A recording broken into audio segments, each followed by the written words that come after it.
folks, it is Diecastbuffet here again. Today we have Christopher Bell's first ever raced win car here, guys, and I have a very cool story about this diecast here I'll be talking about. And if you're a Christopher Bell fan, you're going to love it.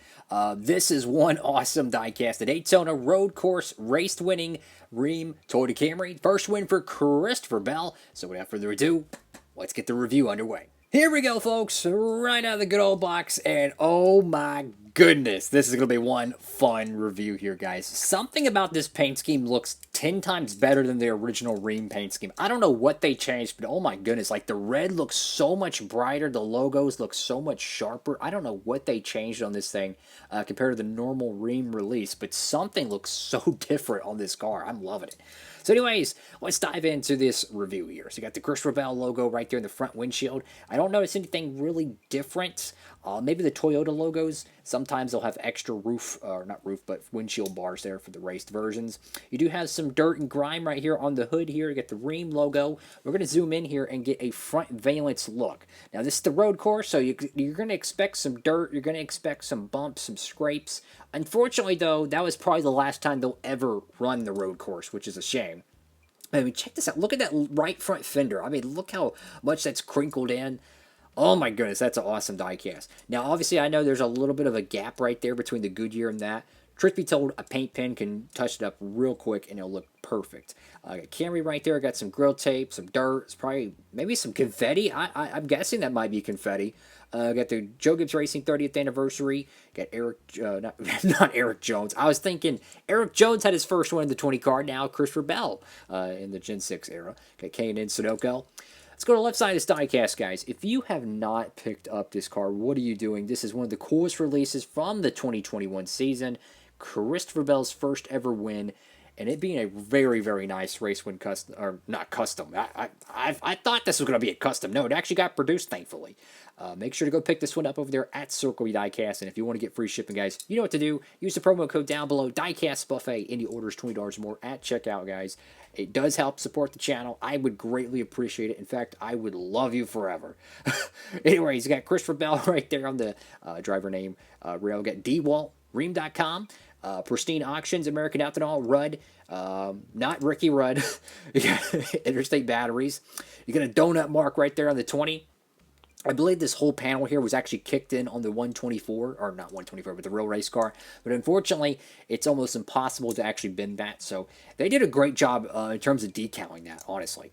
Got Goodyear. You got Cup Series race car. Like how they did the contingencies here. I like that. It's pretty creative there. Mac Tools, Sport Clips, Sherwin-Williams, Lincoln Waters, Mobile One, what is it, Doosan, and Simeon's. Got Toyota right there, Joe Gibbs Racing. Let's go to the back end of the car here. And holy cow, what happened to the back end of the car here? So the cool thing about raced versions is that even though they look screwed up sometimes, they're supposed to be that way, so it looks good. I think this one is actually accurate, believe it or not. I think this one is accurate. Just the way the decals look, it looks like he actually did have a dent in the back end, so they kind of moved everything up to justify it, which looks fine to me.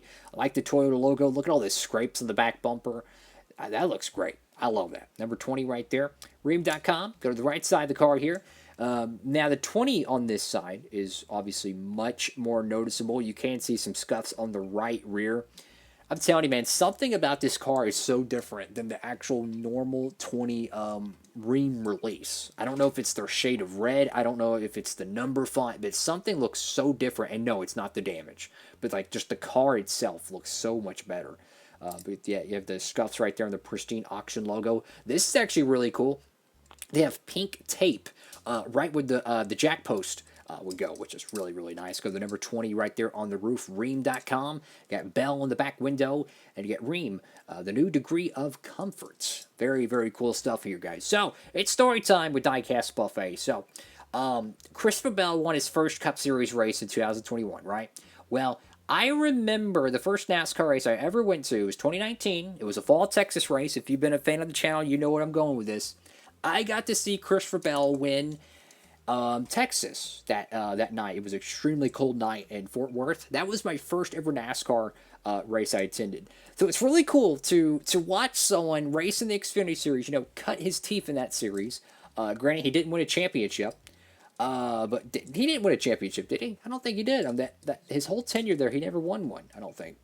But it's really cool to see him on television win his first Cup race. It's just it's until you experience it, it's so cool to watch drivers in the lower series and before they make that bump up. And now, I truly think he is going to be I think he's going to be a very long term driver. I feel like he's going to have a career very similar to Ryan Newman. He's going to win some big races. He ain't going to be. I don't think he'll ever be a big superstar like Jeff Gordon. But I think he's going to have a very good career. I really do. He's an extremely talented driver. I tell you, that cat can wheel a dirt car. I hope he proves me wrong. I hope he wins championships. But it was so cool to see that he won my first ever NASCAR race. I thought it was so cool. That night, he dominated that whole Texas race. And let me tell you, it was a great race to watch, though, because there was a lot of crashes and whatnot. It was extremely cold. Y'all probably watched it in your living room all warm and stuff. Bro, it was like 40 or 50 degrees with wind chill, okay? I mean, you go to a NASCAR race in Texas, and you're like, oh my God, it's going to be warm. No, it's freaking freezing. But I also made a race to win custom of that. I made a video on it, a review, a long time ago. But I did a review on it. Just look up Christopher Bell, Texas Race to Win 164, and you'll be able to see the review on it. It's really cool. Make sure to check it out. It has a decorated box and everything with logos and stuff. I'll even show... I haven't reviewed this thing yet, and I'm technically not finished with it, but this is the Kevin Harvick Texas Playoff Race Win. Imagine this box design, but with this Toyota Supra. Very cool stuff. At least I hope it's cool. I remember ordering that car in the hotel room, too. I remember ordering that car the night before the Sunday race. I was like, you know what? I'm going to go ahead and order that thing, the Toyota Supra. And sure enough, that car is like skyrocketed in price. Of course, at that time it was only $9. But yeah, that's a little bit of a story time for all the cats out there. If you've been around the channel long enough, you probably remember that review and remember my trip up there at Fort Worth. I love that place. Great town, great fun. But yeah, definitely. I think he's going to do really good.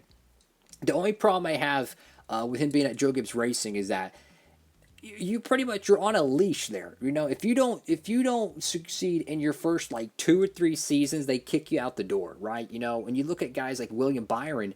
He didn't win anything his first 3 seasons, pretty much. 2018, 2019, and then most of 2020. So I feel like Christopher Bell, if you give him enough time and let him continue to grow as a Cup driver, he's going to really turn some heads, I think. And I don't know if his career is going to be at the Joe Gibbs Racing team. I would not be surprised if he goes to a Childress or a Trackhouse or 2311 or wherever he goes in the future. I would not be surprised if he goes out there and he really turns into a top-level driver. I would not be surprised. Again, that's just me just talking NASCAR because I just love talking to myself, guys. Have a great one, everybody. I'm rambling. Love y'all. Y'all are amazing. If you can, give the video a huge thumbs up. It means the world to me, guys. Thank you all so much for watching. This is an epic diecast. Make sure to pick up your Christopher Bell Daytona road course race-winning Toyota Camry, and I'll end the video on a Larry McNugget. Both of the Daytona road course points-paying Cup Series races, 2020 and 2021, both had the race-winning car made. Pretty cool. In the 164 scale, which I don't think any other track can say that. So officially, that racetrack, that configuration, got both 164s made, which is awesome. Have a great one, everybody. That's all for today. Diecastbuffet, signing off.